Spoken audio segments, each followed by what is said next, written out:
Hi, this is Jim from Safety Wars. Before we start the program, I want to make sure everyone understands that we often talk about OSHA and EPA citations, along with some other regulatory actions from other agencies, legal cases, and criminal activity. Everyone is innocent until proven guilty in a court of law. Proposed fines are exactly that, and they are often litigated, reduced, or vacated. We use available public records, news accounts, and press releases. We cannot warranty or guarantee the details of any of the stories we share, since we are not directly involved with these stories, at least not most of the time. Enjoy the show.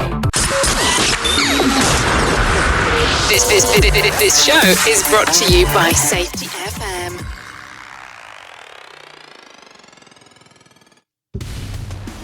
And from the border of liberty and prosperity and the highway to the north, this is Safety Wars for Friday, June 9th. 2023. How's everybody doing out there?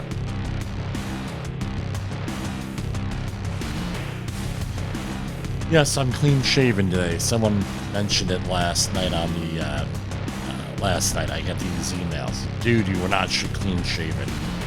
You're supposed to be a respectable news person. Okay. Well, what are you gonna do? Anyway, it was a long week, and for the first time in a long time, as my mother would say, we're on 5 nights. We got on a little bit late tonight. The project I've been working on ran a little bit overtime tonight. We got a lot of big things going on. So I am selling a boat. Actually selling 2 boats that I inherited and a utility trailer. So hopefully we'll get them done this weekend. They'll be sold.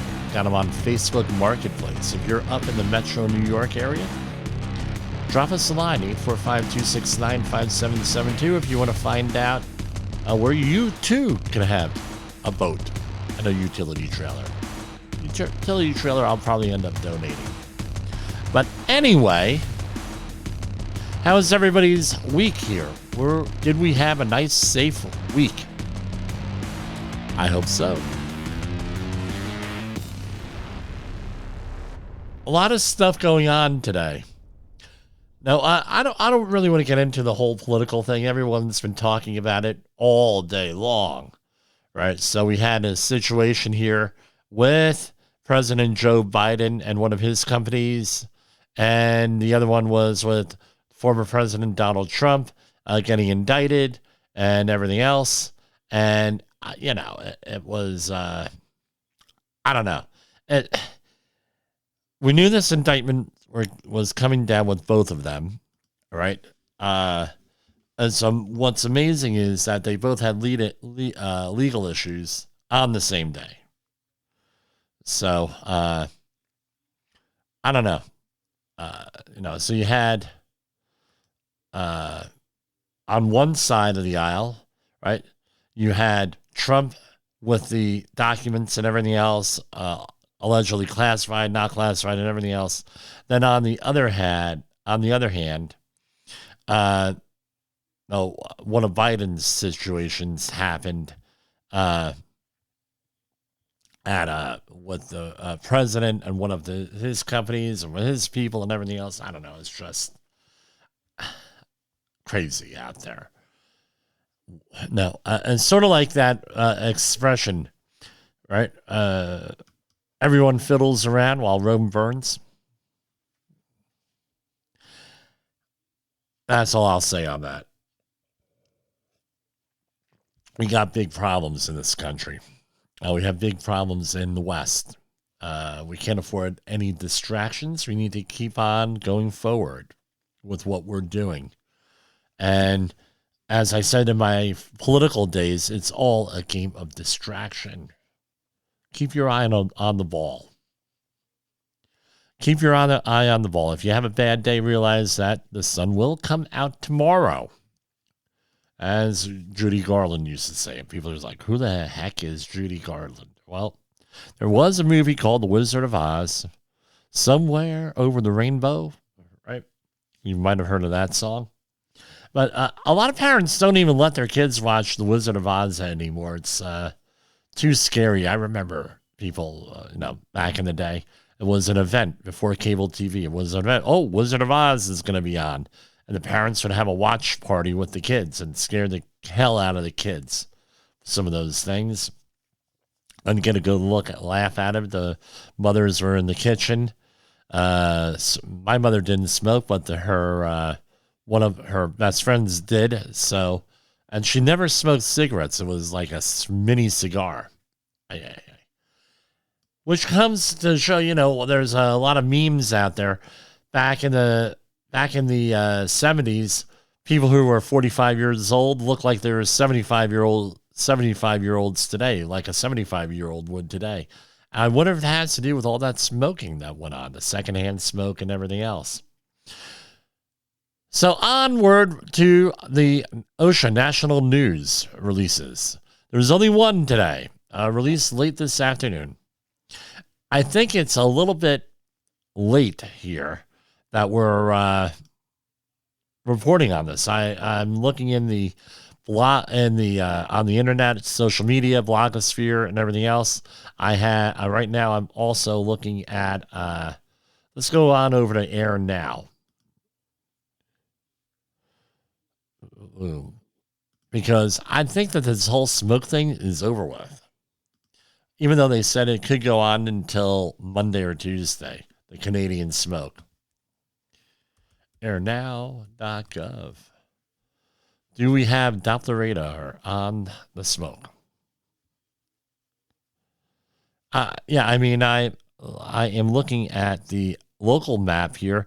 We're green and yellow, which is normal for this kind of year, any time of year anyway, is green and yellow. Green meaning good, and then yellow meaning, maybe not so good.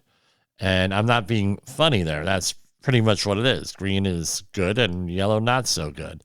And then you get into other things. So we have one pocket of smoke out by Harrisburg. Okay, well, I was wrong on here. PM 2.5. Let's see what we have. I'm on airnow.gov.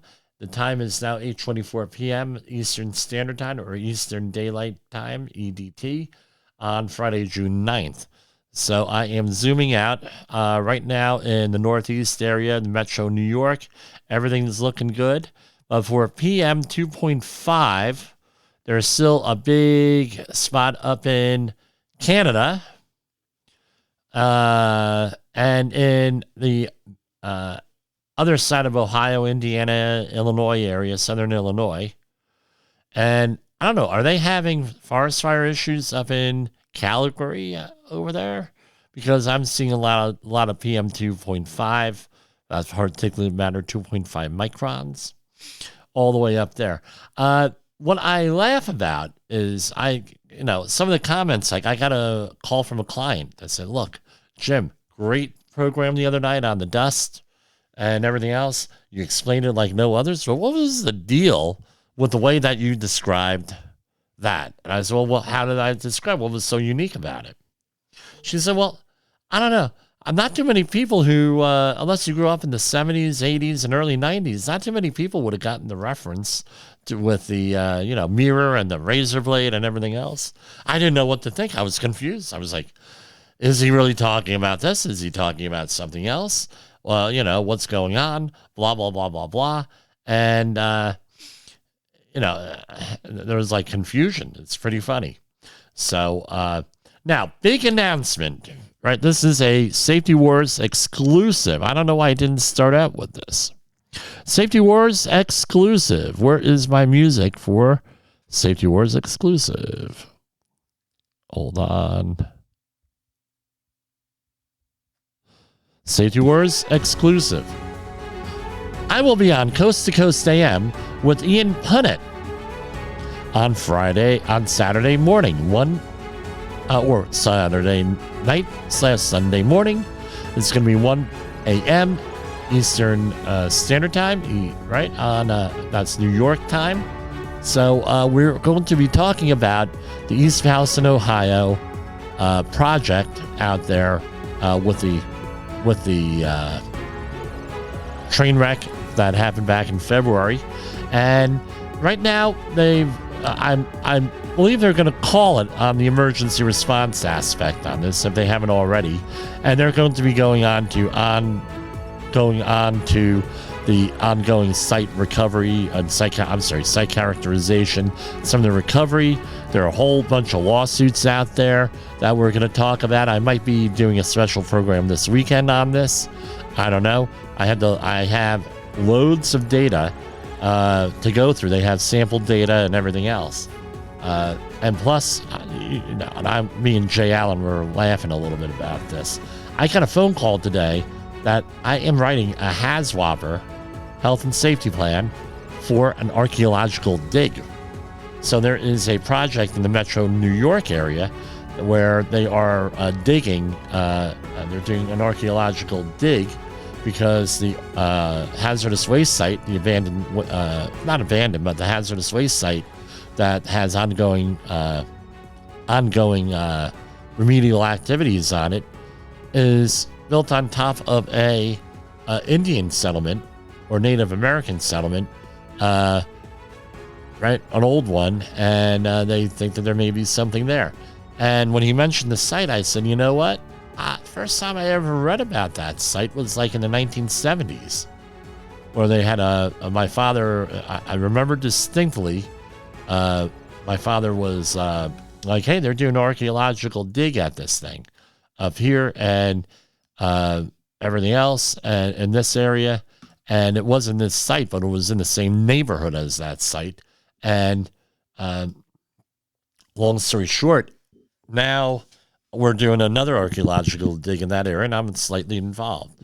When did my father mention that? Back in the 70s, I recall, because he kept up with that and paid attention to it every couple of years. There was an update of what they found. So it's nice to be, doing that for that. It's just a really unusual one. So, okay. Let's go right to OSHA news here. U.S. Department of Labor urges employers to have a plan to protect outdoor workers from hazards associated with poor air quality. All of the jobs were shutting down on Wednesday here because we had PM 2.5 readings over like 400. Once you get over 300, you're not really supposed to go outside with some type, right? And they were saying everybody at risk should be wearing a mask. We talked about that the other night. Why they said mask and not NIOSH N95 respirators. However, some news outlets have caught on.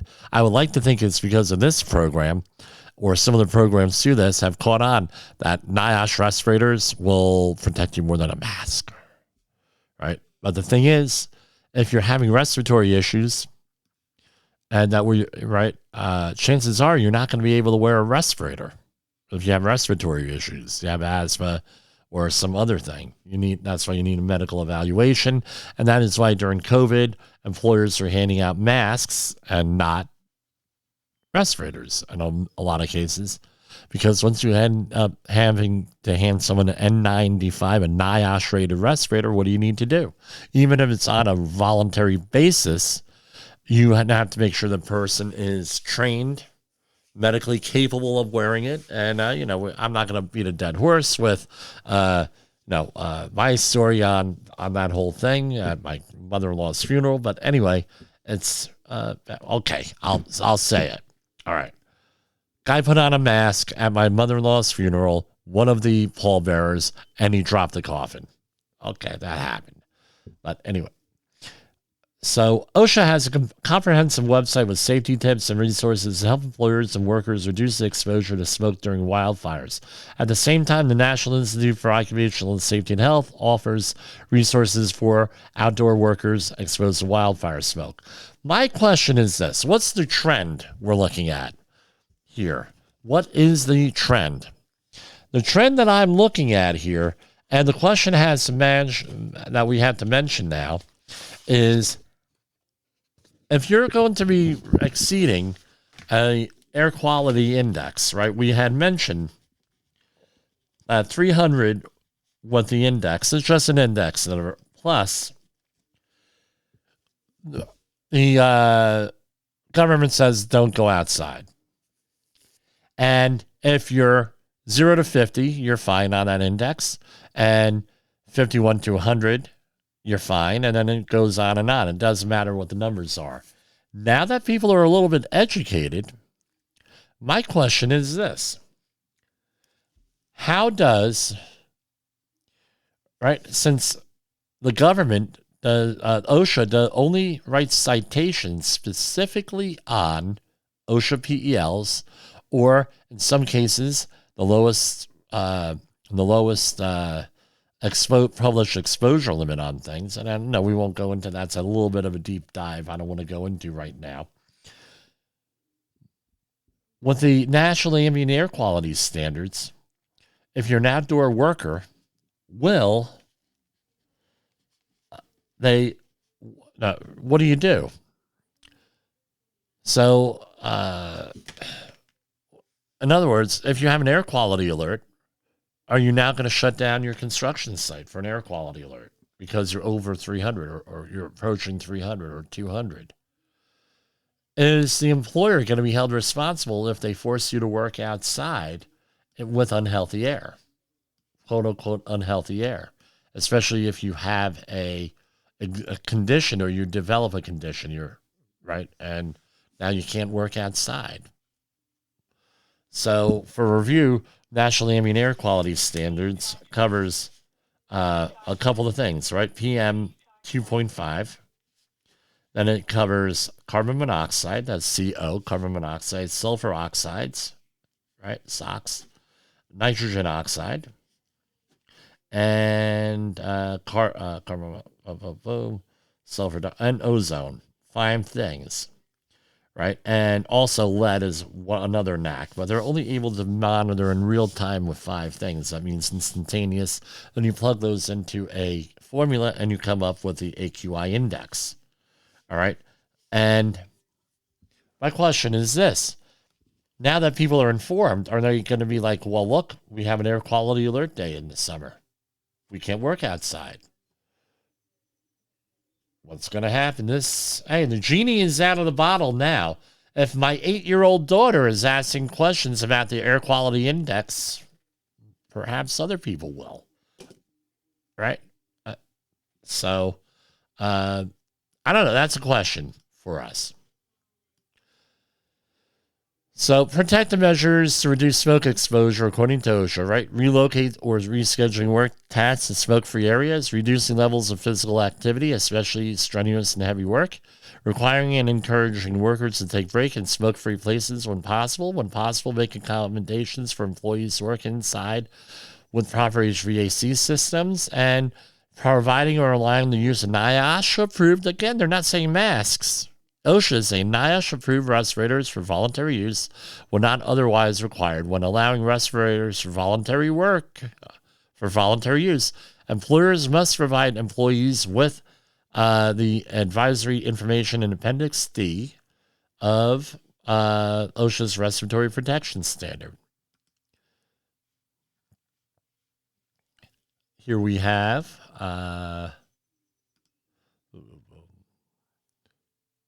so right now it is 65 PM 25, right? And it has other things here, right? 65 on that. And now my daughter, right, it's funny, she gets up for school this morning. Hey, Mom, what's the air quality index? Not what's the weather. Hey, what's the air quality index? Pretty cute. Biden and Harris, this is from the EPA day. Biden and Harris administration announces nearly $7.2 million for cleanup and assessment at polluted brownfield sites in New Hampshire. EPA announces the largest investment ever in brownfields communities made by President Biden's Investing in America agenda. So when they passed the last bill here for the spending, it covered a lot, didn't it? Right. Today, the U.S. EPA announced $7.128 million from President Biden's Investing in America agenda to expedite the assessment and cleanup of brownfield sites in New Hampshire. New Hampshire has environmental issues? Yeah, apparently so. EPA selected 8 companies. 8 communities in New Hampshire to receive 8 grants totaling $7.1 million in competitive EPA brownfields funding through the Multipurpose Assessment Revolving Loan Fund and Cleanup grant programs. Thanks to the historic boost in the bipartisan infrastructure law. A lot of what goes into that law, didn't it? This is the largest ever funding awarded in the history of EPA's brownfields market grant programs. The investments are part of President Biden's Investing in America agenda to grow the economy from the bottom up and middle out, from rebuilding our nation's infrastructure to driving over $470 billion in private sector manufacturing and clean energy investments in the U.S. To create a manufacturing and innovation boom powered by good-paying jobs and taxes. Okay, I added and taxes that don't require a 4-year degree, to build a clean energy economy that will combat climate change and make our communities more resilient. So let me, so I could get my head around this, Joe, right? The society has been pushing, and the government has been pushing 4-year degrees all my life, since 1970. Let's talk about a brief history here, okay? You had in the 60s a thing called the Vietnam War, and you had the Vietnam War draft, which stopped, I believe, if memory serves me right, 1973. All right? Oh, and I'm going to give you a warning now, right? This is a Jim Posel rant. Yes. Okay. So since 1973, there has not been a draft. But what did the government do in 1970 and 71, 69? You had a huge demand for universities. So they built a boatload of universities in the late 60s. All right? Okay, now we got that straight, right? So you had the largest population of people ever born in the United States, largest segment, the baby boomers, right? Baby boomers had the smallest generation of kids, the Gen Xers, right? Not too many of us, right? Compare it relative. But because there was a huge demand for colleges in the late 60s, early 1970s, they built colleges like where I went to. Then it was Stockton State College, now it's Richard Stockton College of New Jersey. And what ended up happening was they built all these colleges, and still the baby boomers are out there going to college for a while until 1988. The fall of 1988, basically. Or actually, it started a little bit before then, like fall of 1983. Then you had Gen Xers starting to go into college. Not as many of us. Then, when, and whether you agree with it or not, 1993, you had lower birth rates. Starting in the early 1970s, you had lower birth rates. So when 1993 came around, guess what happened? Anyone? Any guess? Come on. You didn't have enough kids to fill the colleges that you had in the 1970s that you built. And then you had all these for-profit universities, everything else. My lovely sister-in-law has a lot of comments on this, right? With for-profit institutions, and there are problems with them. But anyway, they go in, all right, and not enough kids. So what do? 1993, there's a big crisis. I graduated in 92, where we have all these enrollments falling off. So what do they end up doing? Son of a gun, we got to get more people into college. So that's when they started with continuing education, the expansion of that. That's when it really started to get pushed and pushed and pushed and pushed. So they've been encouraging everything. Now let's circle around back. They've been pushing 4-year degrees since at least the Vietnam War era, right? Because of the draft. And then a real big push in 1993. Pushing 4-year degrees, 4-year degrees, 4-year degrees. In New Jersey, they had, and it's not only New Jersey, other states have it, they had the workforce development stuff. And they pushed all these folks into all these jobs, and then all of a sudden they flooded the market and everything else, blah, blah, blah. Right? They flooded, and no, supply and demand, too many people, going for too few jobs, wages fall. So now we have the president and Congress. The Republicans went along and signed off on this too. Let's not leave them out of this. $470 billion, and it are going to create a manufacturing and innovation boom, quote, right? To create a manufacturing and innovation boom powered by good-paying jobs that don't require a 4-year degree, to building a clean energy economy that will combat climate change and make our communities more resilient. So now, right, and I believe there's too many people with 4-year degrees, but, whatever. So now, what do you do with everybody who was told to go to college? Their jobs aren't there, and they've been screwed because now they have all this debt and everything. Now you're going to put people that better paying jobs, in a lot of cases better than a 4-year degree pays, and now they discombobulated this whole thing.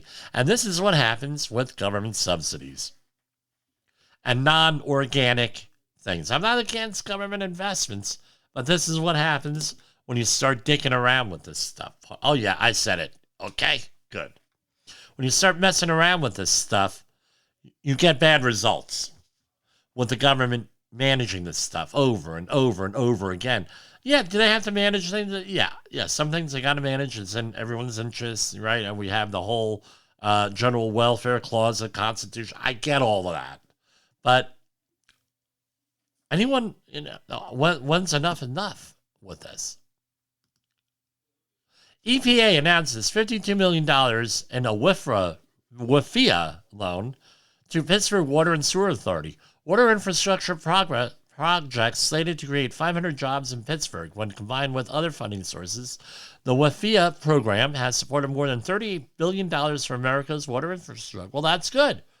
Water infrastructure is very important. That's one of the things that the government should be doing here. And it's really important to your safety that you have safe drinking water, as the people in Mississippi and in Michigan.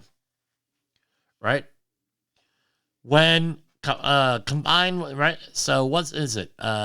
Water Infrastructure Finance and Innovation Act, WIFIA.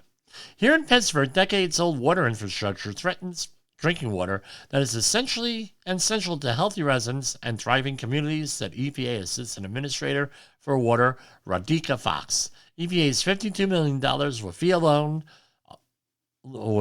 alongside an investment from the state revolving fund, will support critical infrastructure upgrades to help the city achieve long-term water resilience. And guess what? Water resilience means safety.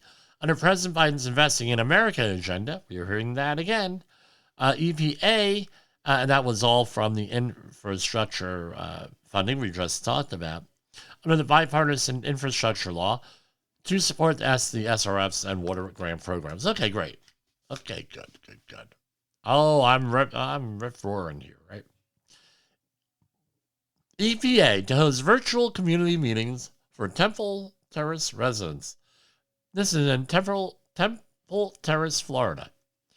On Tuesday, June 13th, the U.S. Environmental Protection Agency will host virtual community meetings to share information about 2 actions to address a chemical, ethylene oxide, released from commercial sterilizers, including American Contract System located in Temple Terrace. So, okay, check out the EPA website if you're from Florida.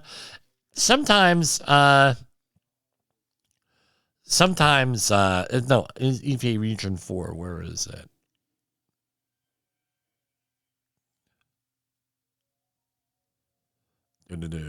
It doesn't give a town here.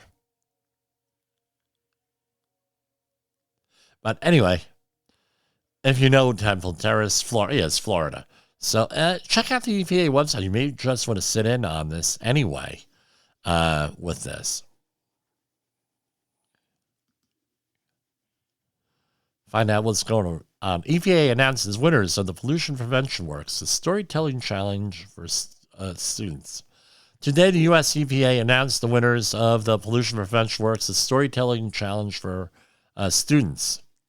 The winning stories include essays, infographics, videos, a mock newspaper article, and a mock newspaper article and highlight how pollution prevention programs, P2 practices that were implemented at businesses benefited communities, the environment, and the businesses themselves.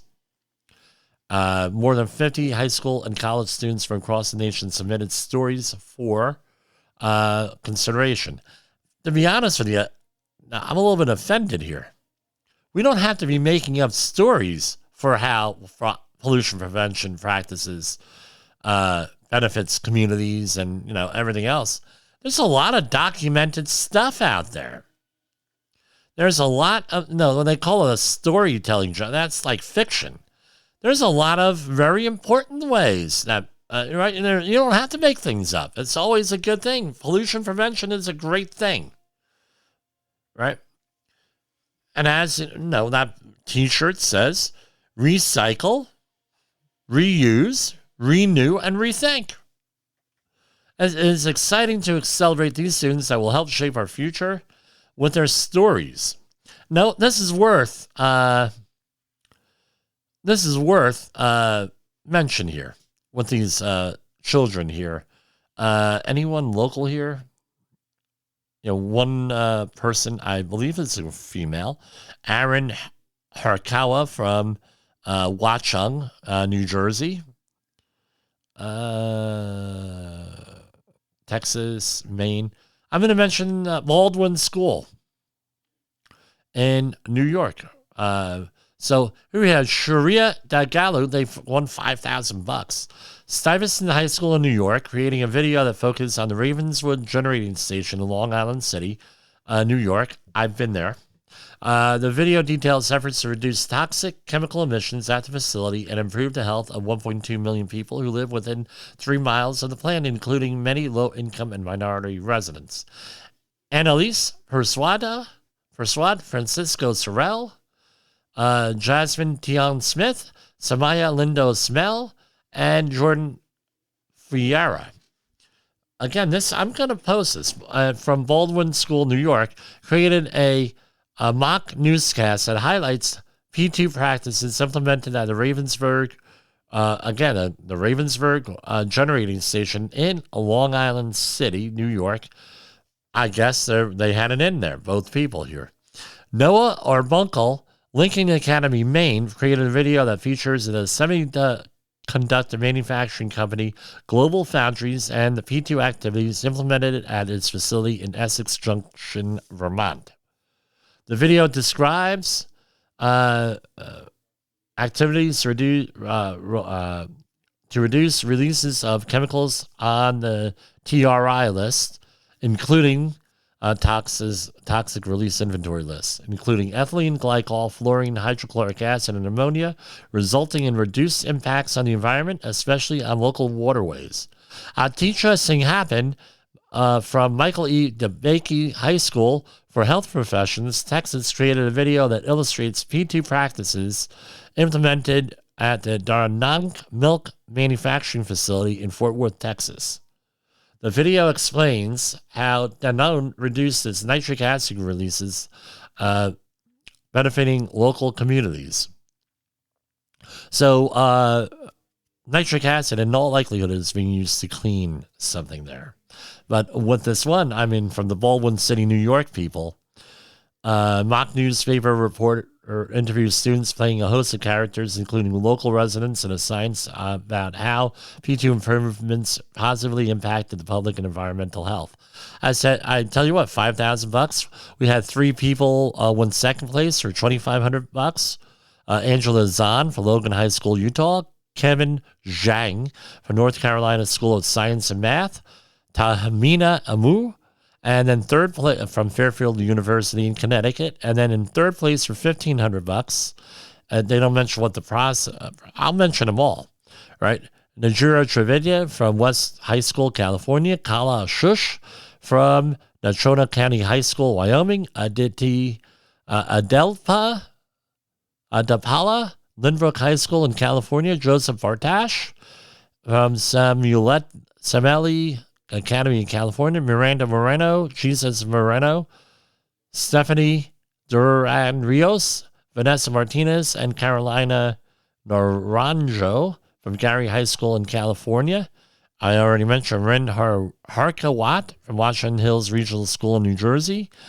Charlotte Walton from Lloyd C. Bird High School, Virginia. Aaron Sood and from Georgetown University. Diane Frola from Christopher Newport University. Fatuma Bay. Maybe I shouldn't have mentioned all of them. I think it's great that these kids are doing this. Phenomenal with this. And they have links to the projects and how pollution works and everything else. They got the videos. I mean, this is a great thing. I'm just going to share this on my social media page. Really good thing with this. Getting people involved. That's what I tried to do with my daughter and my son. I'm much more successful with my daughter, though. Okay. Some other stuff going on here.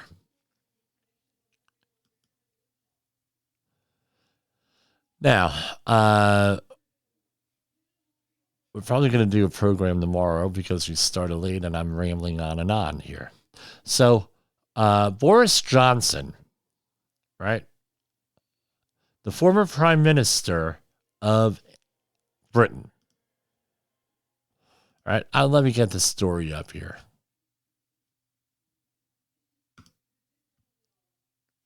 I had a whole stack of stuff, but I want to get this out to the Safety FM people here.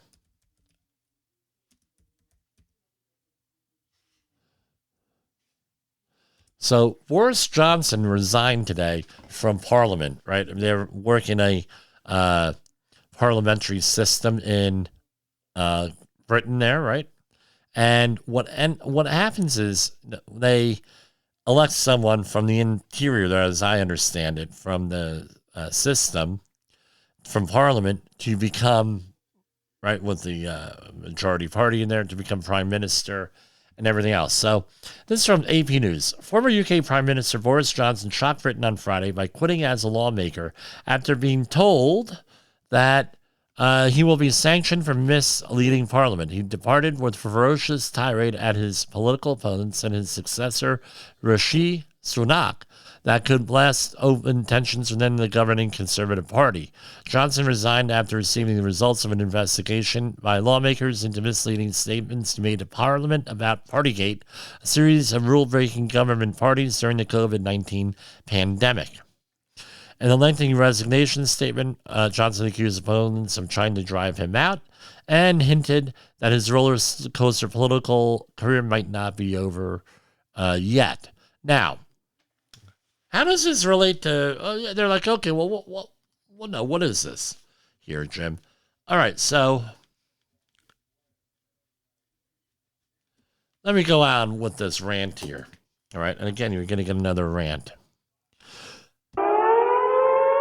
During the pandemic restrictions in this country, maybe you were working once you got back to work in a working environment where only some of the people complied with any of this stuff. Doesn't matter whether it's masks or social distancing and everything else. But then they went out and they told the safety professionals, right? All the safety professionals, that they had to go out there, get out there, and enforce whatever. Is that a unique situation if you are in safety? Let me ask you that. Is that a unique situation? In my experience, no, because it happens all the time. You're out on a job, doesn't matter whether it's construction, general industry, or maritime, and what happens? The boss comes out, right? The boss comes out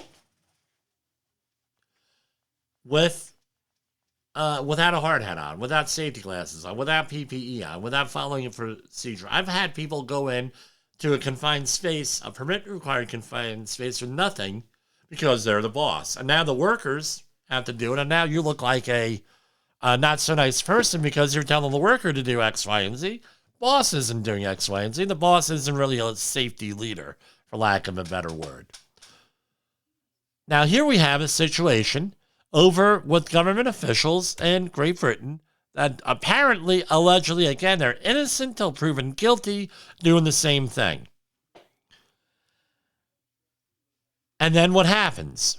Well, you're not saying that to so-and-so, and you're saying it to us, blah, blah, blah, blah, blah. It's an issue. I tell you what, I think we lost so much credibility as an industry during the COVID-19 stuff because of this, because of, as the Romanians call it, rohat like this, where what's good for the goose is good for the gander, and, you know, there are people that are more equal than others. Everyone's equal, but there are people more equal than others. This is a problem ongoing. And if it happens in your workplace, how do you manage it? Isn't that a question? How do you manage it in your workplace? Because I tell you what, it ain't easy. What I've come to the conclusion was everything's got to be in writing. And you got to coach the management. You got to get the management on board. You got to get the C-suite on board.